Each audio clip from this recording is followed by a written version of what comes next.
welcome to Tracy Momi Reads. I'm excited today for the book review that I'm about to do.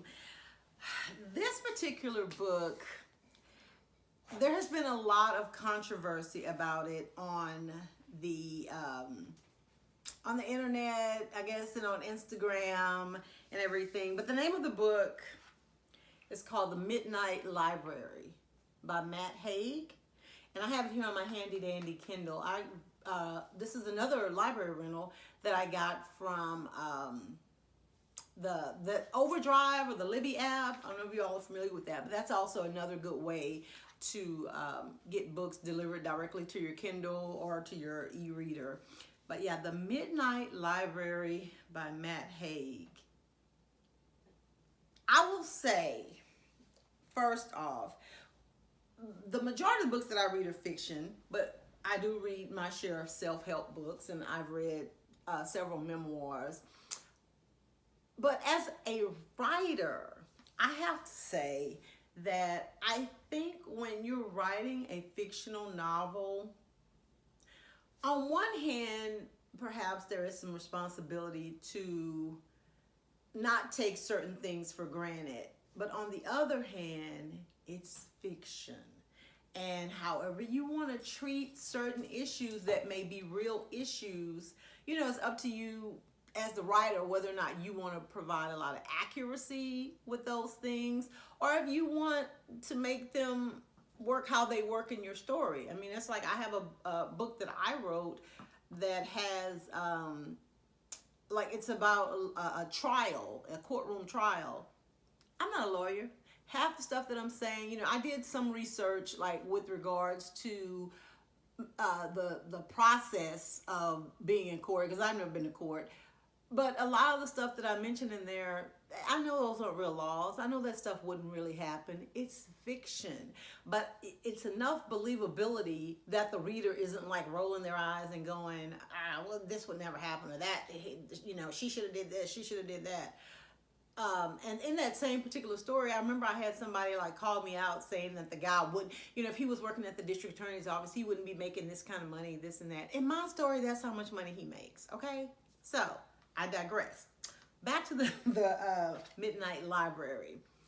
There were a lot of people who were upset at the way that the author handled mental illness. And the only reason why I'm using air quotes is I know mental illness is a real thing, and I know that it affects people in a myriad of ways.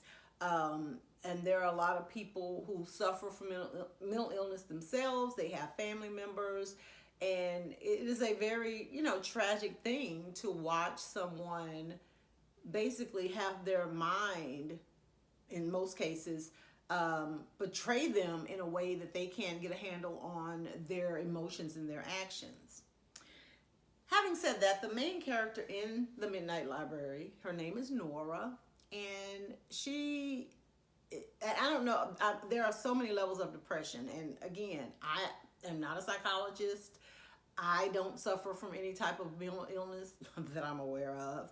I don't know a lot about depression or anything like that. But I know that there are several, I'm old enough to know that there are several stages and types of depression. The character in the book, her depression is managed with medication. And so when the book starts off, I think the thing that a lot of people were having a problem with, she was having a horrible day. And, you know, it's like one of those things, what else can happen? Just, you know, just everything, whatever could go wrong, it went wrong. And I don't think this is a spoiler because I think it's in the book blurb, but at the end of that day, she decides she feels like she's a waste of space. She's going to take her own life. And a lot of people were saying that the character had been written like being depressed because she was depressed because she had a really bad day. And I didn't get that at all. I didn't get that at all. I think that it was the straw that broke the camel's back. Obviously, I mean, the author gave us enough background on the character. This was just like a snippet in this character's life. It wasn't, you know, I don't know what people were expecting. If they were expecting for him to like right from the beginning of when she was diagnosed with depression and all of the stages that she went through and her talking to her doctor. And I mean, I don't know, but a lot of people were like kind of upset because of how her mental illness was handled. I personally, as someone though who does not have a lot of dealings with anyone with mental health issues or anything, I personally didn't see anything wrong with it. I thought it was an amazing story. I have several notes that I'm gonna have to get here in a minute, but I'll just pick up from where, after Nora decides to take her own life. What happens at that point is she ends up in this library, okay, and it's kind of like an in-between place, almost like purgatory, right? And in there's a librarian who is someone from her past that kind of helps guide her. So basically, it's midnight when she's like probably sprawled out on the floor after taking all these pills in her apartment, but no time is really passing in the library. And she's getting an opportunity to pick a book and live a different story. And so at first, when I saw the premise of that, I was like, I found it to be intriguing, but I thought that it was going to go a whole different way. I'm thinking, she's going to pick a book and, have a perfect life and go correct all her mistakes, blah, blah, blah. That's not what happened, which made this story really, really amazing. I'm going to get my notes right quick. But yeah, so Nora, she does obviously go back, because there was this part in there about regrets. I don't know if I saved any of the quotes from there, but let's see. No, but there was a book in the library that was full of her regrets. And so initially that's kind of what she did. She wanted to go back for all the regrets that she had, not becoming an Olympic swimmer, not staying with her ex-boyfriend, not going to Australia with her best friend Izzy. She wanted to go live those lives and see, what would have happened had she lived those lives. And one of the things that I thought was really real, close to reality, is that sometimes things are going to happen regardless to what decision you made, because you can't control how other people's lives play out. Okay, so even if you would have, went with the other guy, maybe he still was going to die. Or maybe if you would have taken the other job, maybe the company still was going to go under, or, or whatever. You know what I'm saying? It's like your actions a lot of times have effect to your life, but then other people's actions, it's like a combination of butterfly effects. I don't think it's just one that could change everybody's life, but there was an instance in there where, because she had chosen another life, she didn't cross paths with this particular kid who ended up going down the wrong path and getting arrested and stuff. But again, I feel like those were his choices. But Nora was one of these people, she took everything on herself and she was trying to please everybody. And that in itself, I think, can contribute to one's mental health, because at the end of the day, you got to be able to feel good about yourself and your own life. What is that saying about how you can't pour from an empty cup? If you're not putting anything into yourself, what can you give to others? So, but let's see, what did I have? Oh, and I really liked the chapters. They were kind of what I call drabblish. Like, they were short, and some of them just like talked about what was going on, in that minute or whatever. A lot of them weren't really long, drawn out with a bunch of superfluous like information that you didn't need to know. Even though this was on my Kindle, if it had been that way, I'm sure I would have been like scrolling up, because I do that with books sometimes. I feel like sometimes some authors, like, we don't need to know like every single sensory image detail, when somebody's walking in the house, what they saw on their way in, unless that's going to have some type of bearing on the story at the end of the day. I mean, like, why do we care that there was like dead flowers, in the garden, unless somebody poisoned the flowers? Is there a reason like they're dead? So yeah, so I appreciated the length of the chapters and how the author structured them.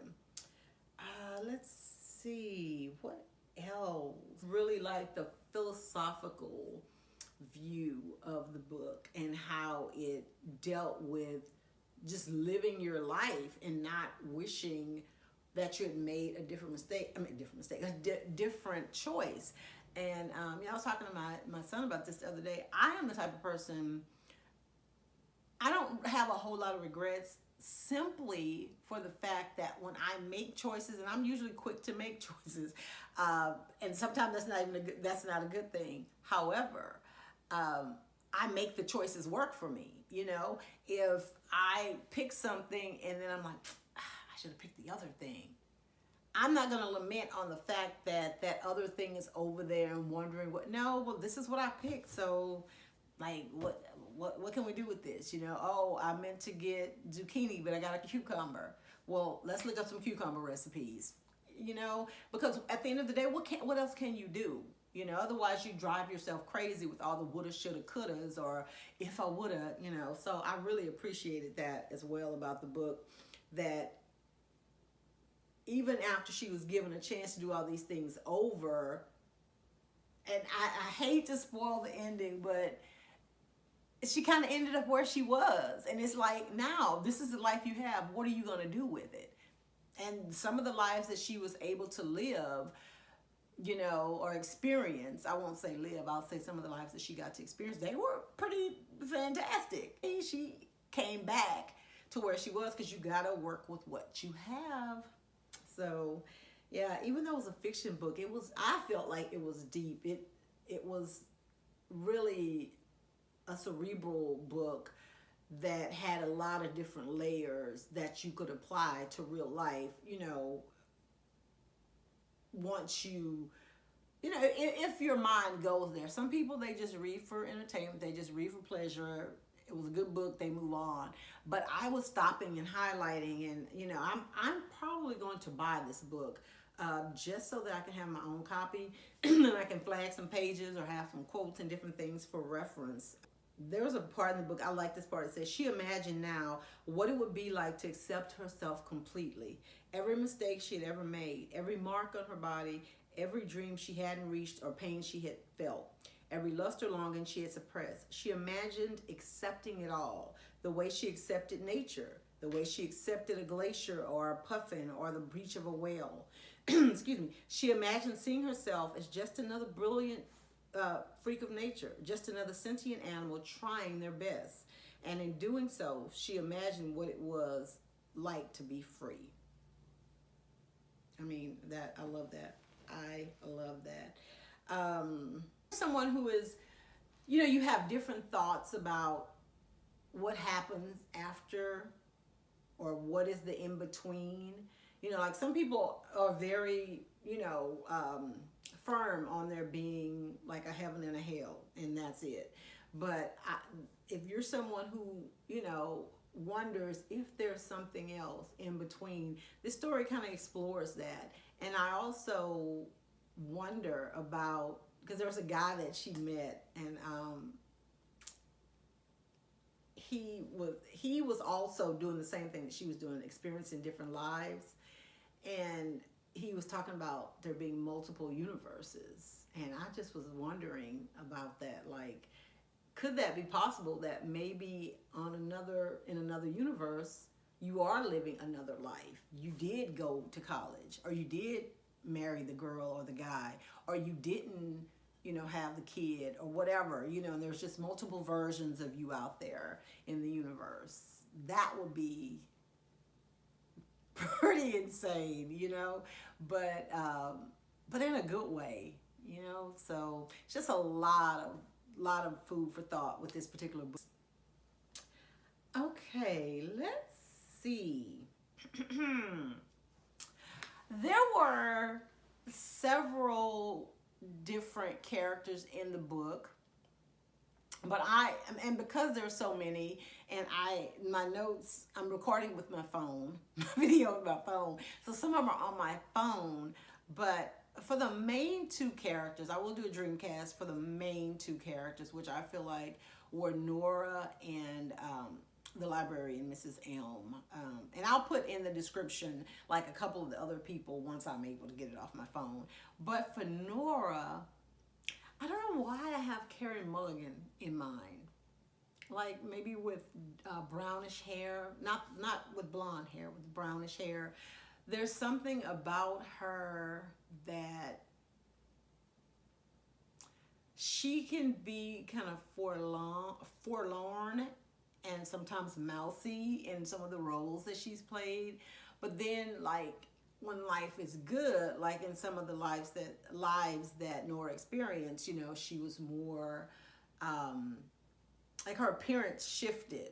I imagine in the book when he talked about like her body was different when she took on the life of a swimmer, you know, or when she did other things, when her skin, and you know, I've seen Carey Mulligan in different roles where she appears to almost be a chameleon in that aspect.